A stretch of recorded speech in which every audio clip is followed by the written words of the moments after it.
மனகாம்பல part 2 cut பண்ணி open பண்ணா மொரோக்கோக்கு போற ஃபிளைட் தயாரா இருக்கு. ஒரு இடத்துல 5-6 குழந்தைங்க இருந்தாங்கன்னா அந்த இடமே கலகலன்னு இருக்கும். அப்படித்தான் இப்ப ஃபிளைட்டுக்குள்ளேயும் கலகலன்னு இருக்கு. பசங்க அங்கிட்டு இங்கிட்டுமா ஓடுறதும் ஒருத்தனை விரட்டி பிடிச்சு விளையாடுறதும் அந்த மாதிரி கலகலன்னு இருக்கு. கூட்டத்துல நம்ம பையனும் இருக்கான். நம்ம பையன் என்ன பண்ணிட்டு இருக்கான்னா அவன் கையில இருக்கிற மொபைல் எடுத்து அந்த இடத்தெல்லாம் அப்படியே ஷூட் பண்ணிக்கிட்டே லைவா கமெண்ட்ரி பண்ணிருக்கான். அப்படி கமெண்ட்ரி பண்ணிக்கிட்டே நடந்து வரும்போதுதான் பின்னாடி நடந்து வர்ற ஒருத்தரை கவனிக்காம அவர் மேல மோதி இவன் கையில இருக்கிற மொபைல் போன் கீழே விழுகுது. அவரும் அந்த மொபைல் போனை எடுத்து நம்ம பையன் கையில கொடுத்துட்டு நம்ம பையனோட தலையை செல்லாம தடவி விட்டுட்டு அவரோட சீட்ல போய் உட்கார்ந்துக்கிறாரு. அப்படியே கட் பண்ணி இந்த பக்கமா கார்பெட்டுக்கு வந்தோம்னா அங்க மெயின் பைலட்டும் கோ பைலட்டும் பிளைட்ல இருக்கிற எல்லாமே பக்காவா இருக்கா அப்படின்னு செக் பண்ணிக்கிட்டே ஒவ்வொன்ன பத்தி பேசிட்டு இருக்காங்க. அப்படி பேசிட்டு இருக்கிற நேரத்துல தான் இந்த கோ பைலட்டுக்கு ஒரு போன் வருது. போன் யார்கிட்ட இருந்து வந்திருக்குன்னா இந்த ஆளோட சின்ன வீட்டுல இருந்து வந்திருக்கு. இவன் ஒரு பைலட் இல்ல, பல ஊருக்கும் போவான்னு நினைக்கிறேன். அதனால ஒவ்வொரு ஊர்லயும் ஒவ்வொன்னு பிடிச்சு வச்சிருக்கான். இப்ப அந்த பக்கத்துல இருந்து ஒரு கால் வரவுமே எடுத்து ஸ்பானிஷ்ல இவ்வளவு நேரமும் பக்கத்துல இருக்கிற பைலட் கிட்ட கொரியன்ல பேசிட்டு இருந்தேன். அந்த கால் வரவுமே சொல்லடி தங்க குட்டி, பக்கத்துல இருக்கிறவனுக்கு நம்ம பேசுற ஸ்பானிஷ் லாங்குவேஜ் எல்லாம் புரியாதுன்னு ஸ்பானிஷ்ல பேச ஆரம்பிக்கிறான். அப்படியே கட் பண்ணி ஒரு நாட்டுல ஒருத்தன் தலைதறிக்க ஓடிக்கிட்டு இருந்தானே, இங்க பிளைட் ஆக்சிடென்ட் ஆக போகுது அப்படின்னு இன்ஃபார்ம் பண்ணிட்டு இருக்கும் போதே அவனை யாரோ வாயப்பூத்தி எல்லாம் தூக்கிட்டு போனாங்களே அவனை காட்டுறாங்க. அவன் பக்கத்திலேயே பெருசா கருப்பு கோட்டு எல்லாம் போட்டு ஒரு மர்ம ஆசாமி உட்கார்ந்துட்டு இருக்கான். அந்த மர்ம ஆசாமி துப்பாக்கி முனையில மிரட்டியே இவனை ஃபுல்லா சரக்கடிச்சு நல்லா குடிக்க வச்சதுக்கு அப்புறமா ஒரு கன்னை எடுத்து இவன் கையினாலேயே அவனை சுட்டுக்க வச்சுக்கிறான். அதாவது இது ஒரு கொலை. இந்த கொலையை தற்கொலை மாதிரி செட்டப் பண்ணி வைக்கிறான் அந்த மர்ம ஆசாமி. அப்படியே கட் பண்ணி ஹீரோயின் இப்போ ஒரு ஷிப்யார்ட்ல இருக்காங்க. அந்த இடத்துக்கு ஹீரோயின் கூடவே வேலை பார்க்குற இன்னொருத்தர் வந்து, நீ இங்க என்ன பண்ணிட்டு இருக்க, உனக்கு ஒண்ணு தெரியுமா, நம்ம சீஃப் இருக்கிறார்ல அவரு இந்த மயக்க மருந்து எல்லாம் கடத்தினதா சொல்லி கவர்மெண்ட் அவரை அரெஸ்ட் பண்ணிட்டாங்க அப்படின்னு ஒரு இன்ஃபர்மேஷன் சொல்றாரு. இதை கேட்டதுமே நம்ம ஹீரோயின், ஐயோ நம்ம சீஃபா, அவர் இந்த மயக்க மருந்து கடத்துறதுக்கு எல்லாம் உதவி பண்ணாரா அப்படின்னு ஒண்ணுமே தெரியாத மாதிரி நடிக்கிறா. ஆனா அந்த சீஃப் அரெஸ்ட் ஆகிறதுக்கு காரணமே நம்ம ஹீரோயின் தான். ஃபர்ஸ்ட் பார்ட்ல ஹீரோயின் ஒரு பிளாக் பின்னாடியில இருந்து ஒரு சின்ன சைஸ் மெமரி கார்டையோ பென்ட்ரைவோ எடுத்திருப்பால, அதை எவிடன்ஸா யூஸ் பண்ணி இந்த சீஃபை கவர்மெண்ட் கிட்ட போட்டு கொடுத்ததே நம்ம ஹீரோயின் தான். அப்புறமா இப்ப வந்து ஹீரோயின் ஒருத்தன் பேசிட்டு இருக்கான்ல, இவனுக்கு ஹீரோயின் மேல ஒரு கண்ணு ஒன் சைடா டாவடிக்கிறான். ஹீரோயின் அவன்கிட்ட எல்லாம் பேசி முடிச்சதுக்கு அப்புறமா அவ தங்கி இருக்கிற இடத்துக்கு வந்து யாருக்கோ போன் பண்ணி, ஆமா நான் இப்ப தான் லிஸ்பன்ல இருந்து வந்தேன். லிஸ்பன் எங்க இருக்கு, பிளைட் வெடிக்க போகுதுன்னு ஒருத்தன் இன்ஃபார்ம் பண்ணானே, அவன் இருந்த ஏரியா தான் லிஸ்பன். சோ அங்க இருந்து நான் காலையிலேயே வந்துட்டேன். போஸ்ட்மார்ட்டத்துல எதுவுமே சேஞ்ச் ஆகாது, அது ஒரு தற்கொலை தான் அப்படின்னு கையில ஒரு கண்ணையும் வச்சுக்கிட்டு யார்கிட்டயோ போன்ல பேசிட்டு இருக்கா. அப்படி பேசி முடிச்சதுக்கு அப்புறமா அந்த மர்ம ஆசாமி போட்டு நல்லா ஒரு நீளமான கருப்பு கோட்டு, அந்த மாதிரி ஒரு கோட்டை எடுத்து இங்க ஒரு இடத்துல காய வச்சுட்டு மத்த வேலைகளை பார்க்க ஆரம்பிக்கிறா. அப்படியே கட் பண்ணி கொரியால இருந்து மொரோக்கோக்கு பறந்துட்டு இருக்கிற பிளைட். அந்த பிளைட்ல நம்ம சின்ன பசங்க எல்லாருமே நல்லா தூங்கிட்டு இருக்காங்க. அந்த பசங்களோட டீச்சர் பசங்க எல்லாருமே இருக்காங்களா அப்படிங்கறது எல்லாத்தையுமே கன்ஃபார்ம் பண்ணிட்டு இருக்காங்க. நம்ம பையன் vlog பண்ற மாதிரி மொபைல்ல வீடியோ எடுத்துட்டு இருக்கிற நேரத்துல ஒருத்த மேல இடிச்சு அவனோட மொபைல் கீழே வந்திருக்குமே, அந்த ஆளு திடீர்னு இப்ப அவனோட சீட்ல இருந்து எந்திரிச்சு நேரா பாத்ரூம் வரான். இவன் பாத்ரூம் வரவுமே பாத்ரூமுக்கு உள்ள இருந்து கோ பைலட் வெளியே போறான். கோ பைலட் வெளியே வந்ததுமே இவன் பாத்ரூமுக்குள்ள போய் என்னெல்லாமோ எக்யூப்மெண்ட்ஸ் எடுத்துக்கிட்டு அந்த பிளைட்டோட அண்டர் கிரவுண்ட் வரான். கீழே வந்தவன் அவன் கொண்டு வந்திருக்கிற எக்யூப்மெண்ட்ஸ் எல்லாம் வச்சு பிளைட்ல கீழே பெரிய சைஸ்ல ஒரு ஓட்டையை போடுறான். அவன் இப்படி ஓட்டையை போடாம பிளைட் கண்ட்ரோலை இழக்குது. கண்ட்ரோலை இழந்து தறிக்கெட்டு பறந்துகிட்டு இருக்கிற பிளைட்டை பைலட்டும் கோ பைலட்டுமா சேர்ந்து வடிக்கு கொண்டு வர்றதுக்காக ட்ரை பண்றாங்க. ஆனா இவங்க எவ்வளவு போராடியுமே ஒரு பலனுமே இல்ல. அந்த பிளைட் கொஞ்ச நேரத்திலேயே வெடிச்சு செதறுது. அப்படியே கட் பண்ணி ஹீரோயின் இப்ப ஒரு இடத்துல ஷூட்டிங் பிராக்டிஸ் எடுத்துட்டு இருக்கா. அவளுக்கு அப்ப பார்த்தோம்ல அவன்கிட்ட இருந்து ஒரு எமர்ஜென்சி சிச்சுவேஷன் உருவாயிருக்கு, உடனே எம்பசிக்கு வா அப்படின்னு ஒரு மெசேஜ் வருது. ஹீரோயின் இது எதையுமே கண்டுக்காம, அதாவது இதெல்லாம் ஆல்ரெடி தெரிஞ்ச மாதிரியே முகத்தை வச்சுக்கிட்டு மேலும் அந்த ஷூட்டிங் பிராக்டிஸையே கண்டினியூ பண்றா. அப்படியே கட் பண்ணி ஹீரோ இப்ப ஒரு இடத்துல செக்யூரிட்டியா தானே வேலை பார்த்துட்டு இருக்கான். அவன் வேலை பார்க்குற இடத்துல லஞ்ச் பிரேக் போட்டுருக்கு, சாப்பிட்டு இருக்கான். அப்படி சாப்பிட்டு இருக்கிற நேரத்துல தான் நியூஸை பார்க்கறான். நியூஸ்ல இந்த பிளைட் வெடிச்சு செதறனதை இவன் தெரிஞ்சுக்கிறான். தெரிஞ்சதுமே அப்படியே உடஞ்சு போறான். இந்த நியூஸ் இப்ப பிரசிடென்ட்டுக்கும் தெரிய வந்துருச்சு. ஒரு நாட்டோட முதல் குடிமகன் அப்படின்னு அழைக்கிறது இந்த பிரசிடென்ட் தானே. அந்த ஆளு இப்படி ஒரு சம்பவம் நடந்தா முதல்ல என்ன பண்ணணும், பிரஸ் எல்லாம் கூப்பிட்டு வச்சு இது ஒரு ஆக்சிடென்ட் நடந்துருச்சு, இது விபத்தா இல்ல ஏதாவது தீவிரவாத செயலா அப்படிங்கறத நாங்க உடனே கண்டுபிடிச்சு செத்தவங்களோட மரணத்துக்கு நாங்க நியாயம் சேர்ப்போம் அப்படின்னு எல்லாரும் முன்னாடியும் சொன்னதுக்கு அப்புறமா செத்தவங்களோட குடும்பத்தை கூப்பிட்டு வச்சு அவங்களுக்கு எல்லாம் ஆறுதல் சொல்லணும்ல.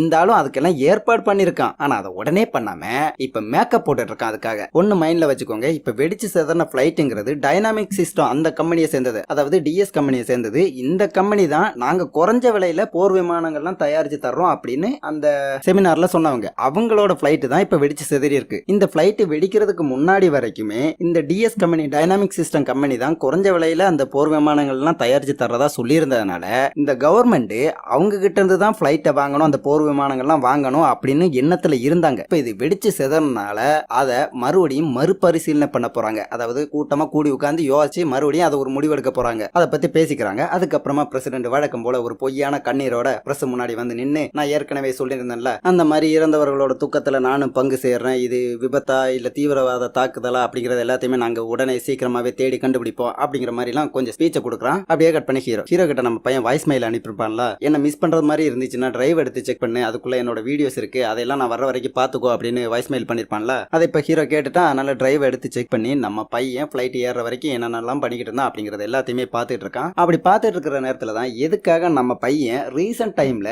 ஹீரோ கிட்ட ரொம்ப கோவமா ஒரு மாதிரி ஹார்ஷா நடந்துட்டான்ல, அது எதுக்காக அப்படிங்கிறது இப்பதான் புரியுது. எதுக்காகனா ஹீரோ ஒரு ஃபைட்டர் ஆகணும் அப்படிங்கறது தான் அவனோட கனவு. அவனுடைய அந்த கனவையே இந்த சின்ன பையனுக்காகத்தானே தூக்கி போட்டுட்டு இப்போ ஒரு செக்யூரிட்டி வேலை எல்லாம் பாத்துட்டு இருக்கான். சோ நம்ம சித்தப்பா இல்லைன்னா அங்கிள் எது வேணாலும் சொல்லிக்கலாம், ரெண்டுமே பொருந்தும். அவரு நமக்காகத்தான் இந்த மாதிரி கனவையெல்லாம் தொலைச்சிட்டு இந்த மாதிரி சாதாரணமான வேலையெல்லாம் பார்த்துட்டு இருக்கிறாரு அப்படின்னு தன் மேல இருக்கிற கோவத்தை தான் சின்ன பையன் ஹீரோ கிட்ட காட்டிக்கிட்டு இருந்தான். அதான் நம்ம ஹீரோ இப்ப இந்த வீடியோ மூலமா தெரிஞ்சுக்கிறான். இந்த பையன் இதெல்லாம் சொன்னதுக்கு அப்புறமா உன்ட கோவமா நடந்துகிட்டதுக்கு என்ன மன்னிச்சிரு, நான் திரும்பி வந்ததுக்கு அப்புறமா நீ நிறைய எனக்கு சாப்பாடுலாம் வாங்கி தரணும், நிறைய எனக்கு சாப்பாடு பண்ணி போகணும், நான் அதையெல்லாம் சாப்பிடறதுக்கு ரொம்ப ஆர்வமா ரொம்ப ஆசையா காத்துக்கிட்டு இருக்கேன் அப்படின்னு கொஞ்சம் சந்தோஷமான மூட்லயே சொல்றான். இதெல்லாம் கேட்டதுமே இப்படிலாம் ஆசைப்பட்ட பையன் அநியாயமா செத்து போயிட்டானே அப்படின்லாம் நினைச்சு நம்ம ஹீரோ ரொம்பவுமே உடஞ்சு போய் அழ ஆரம்பிக்கிறான். கட் பண்ணி ஒரு சில நாட்களுக்கு பிறகு இந்த ஆக்சிடென்ட்ல இறந்து போனாங்கல்ல, அவங்க கிட்ட இந்த டிஎஸ் கம்பெனியை சேர்ந்தவங்க எல்லாமே எங்க தப்பு தான், நாங்க தான் ஒழுங்கா கவனிக்கல, இது ஒரு விபத்து தான், இது ஒரு தீவிரவாத தாக்குதல்னு எங்கேயுமே இவங்க சொல்லல. இல்லனா டைனாமிக் கம்பெனியை பொறுத்த வரைக்கும் அவங்க தேடின வரைக்கும் இது ஒரு விபத்து மாதிரி தான் இருக்கு. சோ அதனால நாங்க தான் ஃபிளைட்டை சரிவர பராமரிக்கல, அதனாலதான் இப்படி ஒரு விபத்து நடந்துச்சு, இதனால இத்தனை பேர் இறந்திருக்காங்க, அதனால நாங்க பகிரமா மன்னிப்பு கேட்கிறோம், பகிரங்கமா வருத்தம் தெரிவிக்கிறோம் அப்படின்னு பாதிக்கப்பட்ட மக்கள் எல்லாரையுமே கூப்பிட்டு வச்சு அவங்க முன்னாடி வருத்தத்தையும் மன்னிப்பு எல்லாம் கேட்டு இருக்காங்க. இதே இடத்துல தான் ஆப்போசிட் கம்பெனியை சேர்ந்த ஜெசிகாவும் இருக்காங்க. இங்க இருக்கிற மக்கள் இவங்க பேசுற எல்லாத்தையுமே கேட்டதுக்கு அப்புறமா அது எப்போ நீ சிம்பிளா இது எல்லாமே எங்க தப்பு தானே வருத்தம் கேட்ப, மன்னிப்பு கேட்டுட்டு ஈஸியா போயிருவேன், நாங்க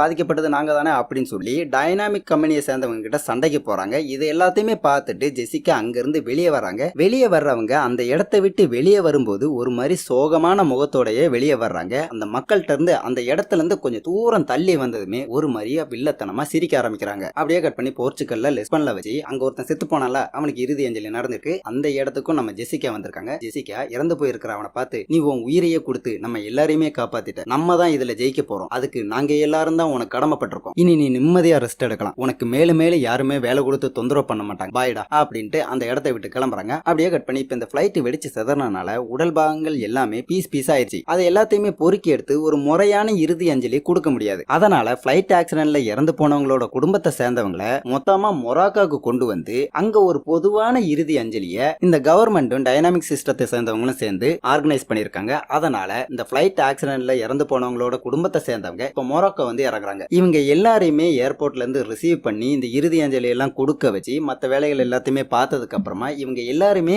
மறுபடியும் மொராக்கோல இருந்து கொரியாக்கு பிளைட் ஏத்தி விடுற வரைக்குமே கூட இருக்க போறது நம்ம ஹீரோயினும் ஒன் சைடா டாவடிக்கிறான்ல அவனும் தான். இப்ப இவங்க ரெண்டு பேருமே மத்த எல்லாருமே ஏர்போர்ட்ல ரிசீவ் பண்ணி அவங்க கிட்ட இது எல்லாத்தையுமே எடுத்து சொல்லிட்டு இருக்காங்க. அப்படி ஹீரோயினும் அந்த கூட இருக்கிறவனும் மக்கள் கிட்ட இதெல்லாம் பத்தி பேசிட்டு இருக்கிற நேரத்துல தான் ஹீரோக்கு அர்ஜென்டா பாத்ரூம் வருது. அதனால அவன் பாத்ரூம் பக்கமா ஒதுங்குறான். பாத்ரூம் பக்கமா ஒதுங்குவன் பாத்ரூம் எல்லாம் போயிட்டு வந்துட்டு ஃபேஸ் வாஷ் பண்ணிட்டு இருக்கிற நேரத்துல தான் பக்கத்துல ஒருத்தன் வந்து நின்று கண்ணாடியை பார்த்து முகத்தை எல்லாம் சரி பண்ணிக்கிட்டு இருக்கான். இவனை பார்த்தோன்னே ஹீரோக்கு இவனை நம்ம வேற எங்கேயோ பாத்துருக்கோமே அப்படின்னு ஞாபகம் வர ஆரம்பிக்குது. எங்க பாத்துருக்கோம் அப்படின்னு யோசிக்க ஆரம்பிக்கிறான். அப்படி யோசிக்கிற நேரத்துல தான் நம்ம பையன் வீடியோ எடுத்தான்ல ஒருத்த மேல கூட இடிச்சு விழுந்திருப்பானே அந்த பையன் எந்த பையன் தானே அது ஹீரோக்கு ஞாபகத்துக்கு வருது. ஹீரோக்கு இது ஞாபகத்துக்கு வருமே பிளைட் வெடிச்சு செதறினது ஒரு விபத்துன்னு தானே சொன்னாங்க. விபத்துனா அந்த பிளைட்ல இருக்கிற எல்லாருமே செத்து போயிருக்கும், இவன் மட்டும் எப்படி உயிரோட வந்தான் அப்படின்னு ஒரு சந்தேகம் வர ஆரம்பிக்குது. சந்தேகம் வரவே இவனை விரட்ட ஆரம்பிக்கிறான். ஹீரோ இவ்வளவு நேரமும் யோசிச்சு சந்தேகம் வந்து இவனை விரட்டுற வரைக்கும் அவன் சும்மாவா இருப்பான். அவன் ஆல்ரெடி அந்த இடத்தை விட்டு கிளம்பிட்டான். ஹீரோ விடலையே, அவன் ஒரு டாக்ஸியை பிடிச்சு முன்னாடி போறான். ஹீரோ பின்னாடி இன்னொரு டாக்ஸியை பிடிச்சு அந்த டாக்ஸியை ஃபாலோ பண்ண ஆரம்பிக்கிறான். அவன் ஒரு கட்டத்துக்கு மேல டாக்ஸில இருந்து கீழே இறங்கி நடக்க ஆரம்பிக்கிறான். ஹீரோவும் நடந்தே ஃபாலோ பண்ண ஆரம்பிக்கிறான். ஒரு கட்டத்துக்கு மேல அவன் சந்து சந்தா புகுந்து வேகமா நடக்க ஆரம்பிக்கிறான். நம்ம ஹீரோவும் விடாம அவனை ஃபாலோ பண்ணி போறான். ஒரு இடத்துல வச்சு ஹீரோ அவனை மிஸ் பண்ணிடுறான். மிஸ் பண்ணிட்டு அவன் எங்கிட்டு போனா அப்படின்னு யோசிச்சுட்டு இருக்கிற நேரத்துல தான் அந்த பையன் யாரோ என்ன ஃபாலோ பண்றாங்கன்னு நினைச்சு அது நீதானா என்ன போடுறதுக்கு உன்னை யார் அனுப்புனா அப்படின்னுட்டு அவனோட கையில இருக்கிற கன் எடுத்து நம்ம ஹீரோவை பார்த்து சுட ஆரம்பிக்கிறான். ஹீரோ லைட்டா எஸ்கேப் ஆகி அவன் கையை கன்னோட பிடிச்சி ரெண்டு பேருமே அடிச்சுக்க ஆரம்பிக்கிறாங்க. அப்படி அடிச்சுக்கிட்டதுல அவனோட கை தான் கொஞ்சம் ஓங்குது. அதாவது அவனோட கன் எல்லாம் அப்பவே தெரிச்சு போயிருச்சு, எங்கிட்ட விழுந்துருச்சு. இருந்தாலும் சண்டையில அவன் கொஞ்சம் பெட்டராவே இருக்கான், நம்ம ஹீரோவோட பெட்டராவே இருக்கான். அவன் இப்ப நம்ம ஹீரோவை சங்க பிடிச்சு தூக்கி மறுபடியும் கேட்கறான், என்ன போட்டு தள்ளுறதுக்கு ஏகப்பட்ட குரூப் இருக்கு, அதுல எந்த குரூப்பை சேர்ந்தவங்க உன்னை அனுப்பி வச்சாங்க அப்படிங்கிறான். அதுக்கு ஹீரோ நான் எந்த குரூப்பை சேர்ந்தவனும் இல்ல, சாதாரண பொதுமக்களை சேர்ந்தவன், அந்த விபத்துல பிளைட்ல இருந்து எல்லாருமே செத்து போயிட்டாங்க, நீ மட்டும் எப்படிடா உயிர் படைச்ச அப்படிங்கிறான். ஹீரோ இப்படி கேட்கவும் தான் ஸ்கெட்ச் எங்க இருந்து வருது அப்படிங்கறத இந்த பையன் புரிஞ்சுக்கிறான். புரிஞ்சுக்கிட்டதுமே ஹீரோவை இன்னும் 4 குத்து நல்லா குத்தி படுக்க போட்டு இவன் இங்க இருந்து எஸ்கேப் ஆகுறான். கொஞ்ச நேரத்துக்கு அப்புறமா ஹீரோ எந்திக்கிறான். எந்திரிச்சு பார்த்தா இவனை சுத்தியும் காணும். அதாவது ரொம்ப நேரம்லாம் இருக்க, ஒரு 5 நிமிஷம் தான் ஹீரோ படுத்திருப்பான். இவ்வளவு நேரத்துக்குள்ள அவன் ரொம்ப தூரம் போயிருக்க முடியாது அப்படின்னு புரிஞ்சுக்கிட்ட ஹீரோக்கு பார்க்க தெரியும். அதாவது இந்த பில்டிங் டு பில்டிங் தாவி தாவி குதிச்சு ஓடுவாங்கல்ல, அது தெரியும். கீழே தேடிக்கிட்டு இருந்தா இவனை கண்டுபிடிக்க முடியாது அப்படின்னு பக்கத்திலே இருக்கிற ஒரு பில்டிங் தாவி குதிச்சு மேலே ஏறி பாக்குறான். அந்த பையன் கீழே ஒரு இடத்துல நடந்து போயிருக்கான். இதை பார்த்தவன ஹீரோ அவன் கீழே நடந்துட்டு இருக்கான். ஹீரோ மேல பில்டிங் டு பில்டிங் ஜம்ப் பண்ணி அவனை விரட்ட ஆரம்பிக்கிறான். கீழே நடந்து போயிட்டு இருந்தவன் இப்ப ஒரு காரை பிடிச்சு கார்ல போக ஆரம்பிக்கிறான். இதை ஹீரோ பாக்குறான். ஹீரோ வேகமா ஜம்ப் பண்ணி ஓடி கரெக்டா அந்த கார் மேலேயே போய் போத்துன்னு விழுகிறான். இதை பார்த்தவன அவன் உன்னை அங்க உயிரோட விட்டுட்டு வந்த பாரு, அது என் தப்பு, இனிமே அந்த தப்பு நான் பண்ண மாட்டேன் அப்படிங்கிற மாதிரியே ஹீரோ இப்ப கார் மேல தானே படுத்திருக்கான். கார் மேல வச்சே அவன் சோழியை முடிக்கலாம் அப்படிங்கிற மாதிரியே காரை வேகமா ஓட்ட ஆரம்பிக்கிறான். அடுத்ததா கார் சேசிங். ஹீரோ கார்ல தொங்கிக்கிட்டு இருக்க, அவன் வேகமா ஓட்ட அப்படின்னு இந்த சேசிங் கொஞ்சம் தூரம் நடக்குது. ஹீரோவும் அந்த சேசிங்ல கொஞ்சம் அப்படி இப்படிமா கஷ்டப்பட்டு இப்ப காருக்குள்ள வந்துட்டான். காருக்குள்ள வச்சு 2 பேருமே அங்கிட்டு இங்கிட்டு சண்டை போட்டுக்கிறாங்க. 2 பேருமே ஒருத்தர் மாத்தி ஒருத்தர் சங்க நெரிச்சுக்கிறாங்க. ஒரு கட்டத்துல இவங்கிட்ட சின்ன சைஸ் கத்தி ஒண்ணு இருக்கு. அந்த கத்தி எடுத்து நம்ம ஹீரோவோட தொடையிலேயே குத்தி இறக்குறான். அப்படி இப்படிமா சண்டை போட்டுக்கிட்டு கார் ரோட்ல தறிகட்டு ஓடுது. அப்படி காரு ரோட்ல தறிகட்டு ஓடிக்கிட்டு இருக்கிற நேரத்துல தான் கார் ஆக்சிடென்ட் ஆகுற மாதிரியே இருக்கு. உடனே காரை ஓட்டிக்கிட்டு இருக்கிறவன் காரை ரைட்டுக்கா திருப்பி அங்க இருக்கிற ஒரு தடுப்புல மோதுறான். மோதனதுல இவன் சீட் பெல்ட் போட்டிருக்கனால இவன் காருக்குள்ளேயே இருக்கிறான். ஹீரோ சீட் பெல்ட் போடல, அதனால எகிரி குதிச்சு இது ஒரு பீச் ஓரமா இருக்கு, அங்க கொஞ்சம் பள்ளம் இருக்கு, அந்த பள்ளத்துக்குள்ள போய் விழுகிறான். அப்படியே கட்டினி கொஞ்ச நேரத்துக்கு அப்புறமா ஹீரோ ரொம்பவும் போராடி கஷ்டப்பட்டு தட்டு தடுமாறி அந்த பள்ளத்துல இருந்து வெளியே வர்றான். வெளியே வந்தவன் நீ எங்க போனாலும் உன்னை நான் விட மாட்டேன், உன்னை தேடி வந்து இதுக்கு பின்னாடி இருக்கிற உண்மையை நான் கண்டுபிடிப்பேன் அப்படிங்கிறான். அப்படியே கட் பண்ணி இந்த டைனாமிக் சிஸ்டத்தோட சேர்மன் இவர் தான். இவர் இப்ப இந்த பாதிக்கப்பட்ட மக்களுக்காக ஒரு மீட்டிங் அரேஞ்ச் பண்ணியிருக்கிறாரு. மீட்டிங்ல பொதுவான இந்த மன்னிப்பு வருத்தம் அதெல்லாம் ஃபர்ஸ்ட் இருக்கும். அடுத்ததா என்ன இருக்குன்னா பாதிக்கப்பட்டவங்களுக்கு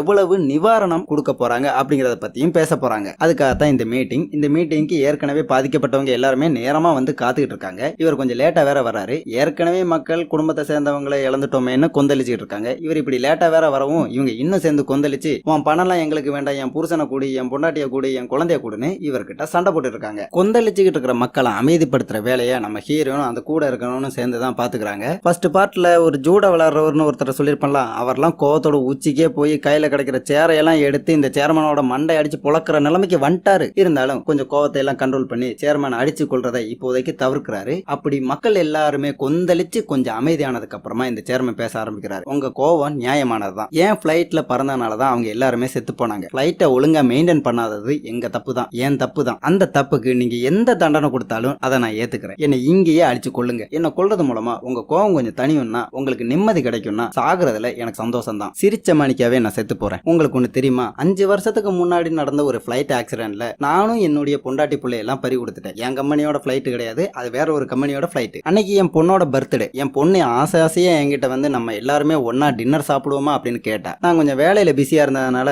வேண்டாமா நீங்க இந்த மாதிரி பிளைட்ல இந்த மாதிரி இடத்துக்குலாம் சுத்தி பார்க்க போங்க அப்படின்னு பிளைட் ஏத்தி நான் அவங்கள வழி அனுப்பி வச்சேன். நான் அன்னைக்கு அவங்கள பிளைட் ஏத்தி வழி அனுப்பி வைக்காம நான் அவங்க கூட டின்னர் சாப்பிட்டு இருந்தேன்னா என் பொண்ணும் வைஃபும் இப்ப என் கூட இருந்திருப்பா. நீங்க எவ்வளவு வலியையும் வேதனையும் அனுபவிச்சுட்டு இருக்கீங்களோ அவ்வளவு வலியையும் வேதனையும் நானும் அனுபவிச்சிருக்கேன். அதனால என்னால உங்களோட வேதனைய வலியையே ஈஸியா புரிஞ்சுக்க முடியும். என்ன சேர தூக்கிட்டு ஒருத்தர் அடிக்க வந்தாரு. அவரோட மனைவியோட கனவு என்ன, தன்னுடைய கணவனுக்கு சொந்தமாக ஒரு ஜூடோ ஜிம்மை ஏற்பாடு பண்ணி கொடுக்கணும் அப்படிங்கறதா அந்த மனைவியோட கனவா இருந்துச்சு. இந்த பிளைட்ல அந்த கோ பைலட் இருந்தாரு, அவரோட மனைவி கூட இப்ப இங்கதான் இருக்கீங்க. அந்த கோ பைலட் கீழே தரையில இருந்ததை விட அதிக நேரம் பிளைட்லயே தான் இருந்திருக்கான். அது போலவே தம்பிய சொந்த மகனை போலவே ரொம்பவும் பாசம் காட்டி வளர்த்த இன்னொரு பொண்ணு நம்ம கூட தான் இருக்கா. இப்படி எவ்வளவோ பேரை இழந்த எத்தனையோ பேரு நம்ம கூட இருக்கீங்க. எல்லாருக்குமே அவங்களோட இழப்பு ரொம்ப பெருசுதான் அப்படின்னு சேர்மன் எல்லாரையுமே ஆறுதல் படுத்திட்டு இருக்கிறாரு. அந்த நேரத்துல தான் ஹீரோயினுக்கு ஒரு போன் வருது. ஹீரோயின் அந்த போன் எடுத்துக்கிட்டு வெளியே வந்து, என் வேலை தான் முடிஞ்சிருச்சுல, அப்புறம் ஏன் என்ன இந்த ஊர்ல வச்சிருக்கீங்க,